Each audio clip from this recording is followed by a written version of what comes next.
This video is specifically for those of you who identify as an empath. And an empath is somebody that is very attuned to the people's emotions and feelings who are around them. And they are known to be empathetic and compassionate people because they want to. Generally, it's because they feel uncomfortable if the person that they are with at that time is feeling uncomfortable. And I resonate with this a lot because I do pick up on other people's emotions, and I do actually feel other people's physical pain even. And a lot of us are like that, where we are receiving information about how others are feeling, and we can often get confused whether that's our own emotion or whether that's somebody else's.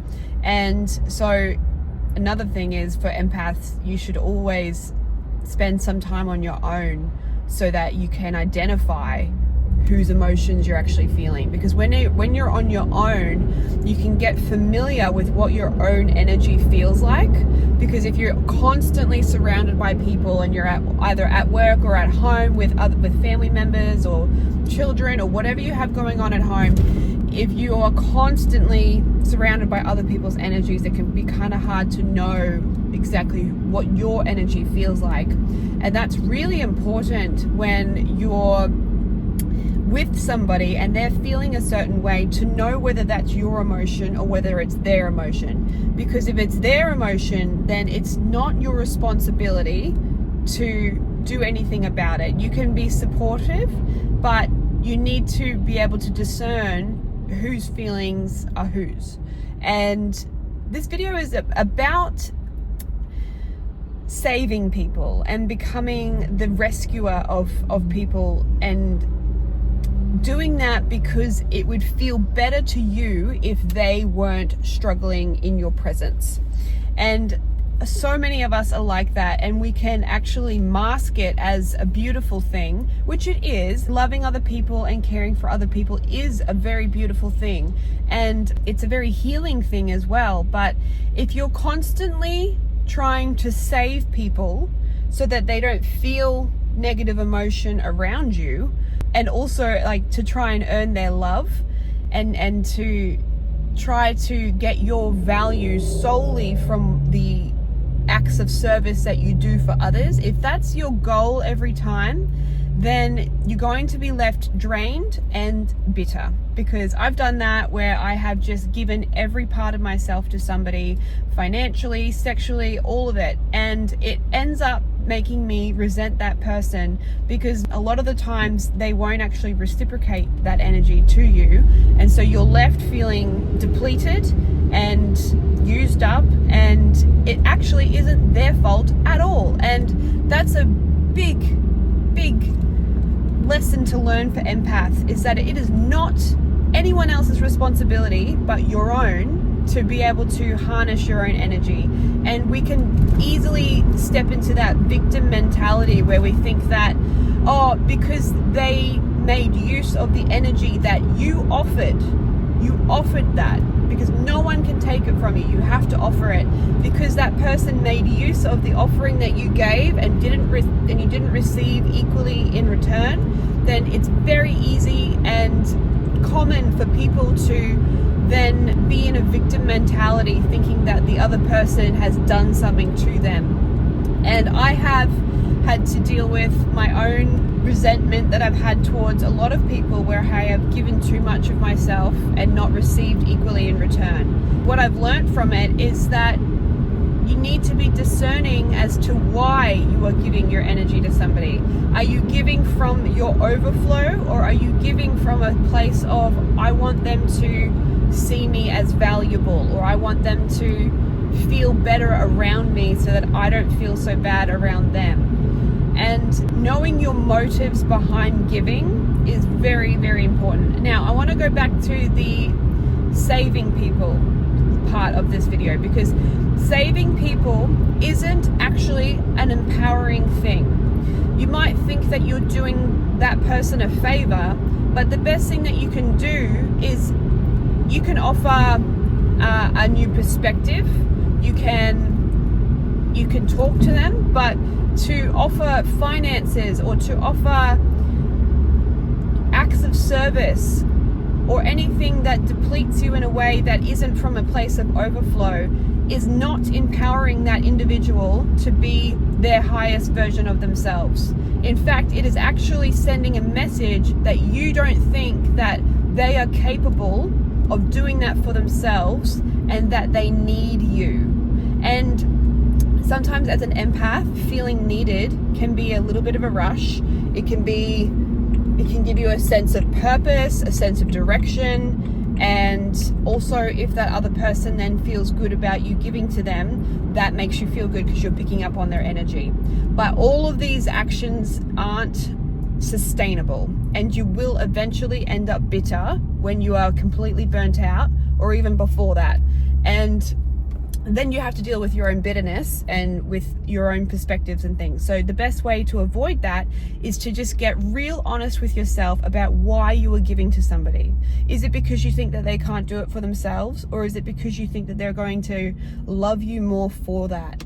Or is it because you're not focusing on your own life enough, where you're fearful to take motion forward in your own life? So instead of looking at things that you could be improving in yourself, you're looking at improving other people and saving other people.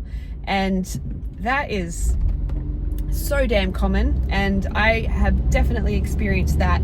I would find it more comfortable and more second nature for me just to be in that carer's role for other people and to orbit around them, so that I felt like I had a purpose, and so that I felt like I was valuable and worthwhile and seen. And that isn't going to be sustainable. And so the best way to handle all of this is to not make immediate decisions. Taking a pause between when somebody appears to be struggling and you go to offer them help. Take a moment, step away from that person's energy for one thing, and sleep on it. That has been a groundbreaking truth for me, to be able to not make decisions impulsively and out of habit and out of repetitive behavior. And for me, sleeping on a decision has made a huge difference, because when we go to sleep, our vibration comes back, rises, and we are able to process things in our sleep. And so then when we wake up, we'll have a clearer idea.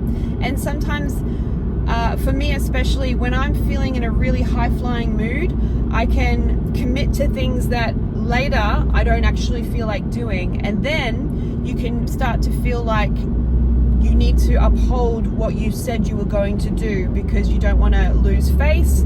You don't want somebody to perceive you as selfish or as fickle. And so you'll hold strong to your word, and you'll carry through even though you know that you're not wanting to do that anymore, or that it's going to deplete you in some way.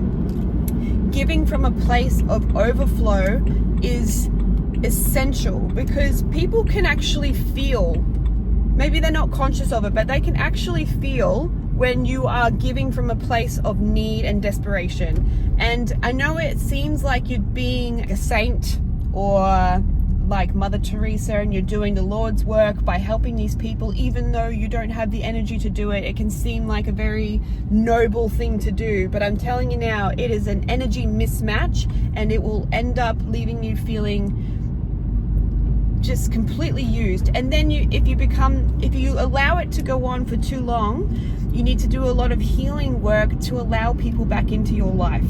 And that is a process that I have gone through.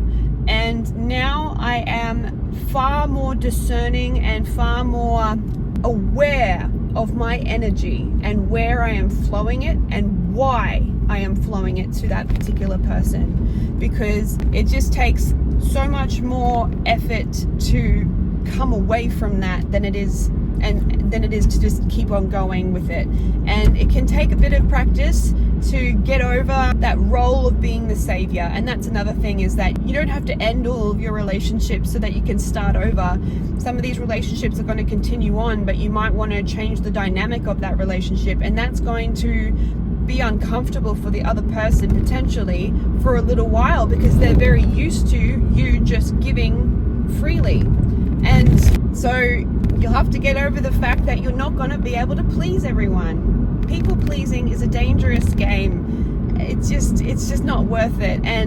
But it can be kind of an unconscious behavior that we have. But as soon as you shine a light on a behavior that doesn't serve you, it's no longer unconscious and it's a choice. And so as soon as you've heard this video, and if it lands in your heart the way that I hope it does, every time you go to people please, every time you go to overextend yourself and give too much of yourself when you're not coming from a place of overflow, it's no longer an unconscious behavior. It's no longer a habit, it is a choice. Because as soon as you realize that you have a habit or that you have a pattern of behavior, then it's conscious. You know about it and you're now choosing that. And you have to be honest with yourself. Why do I keep choosing this? What do I have to believe about myself that makes me think that this is the best choice to make? Because I can guarantee you, if you truly knew your worth and knew how valuable you were, you wouldn't feel the need to have to go and prove it or to have to go and earn love, because you are made from love. You are divinely created, and you do not need other people to reflect that back to you to feel it within yourself. And by holding back your energy from people when it's not the right time to give it is actually the greatest act of love that you can do for yourself and for that person, because that person needs to know and learn how to stand on their own 2 feet, and you need to learn and know when is a good time to give your energy and when is a good time to keep your energy for yourself. So stay vigilant and learn and take a pause. Learn to know when your cup is full and when you are giving from an overflow, and learn to know when you are giving from a place of trying to earn or prove or show up as some kind of person to somebody else. Know when is a good time to give and when is a good time to not give. And you'll find that your energy levels will start to skyrocket, and then you'll be able to give more from that place of fullness rather than from a place of depletion, and then you won't feel resentment anywhere near as much as you used to.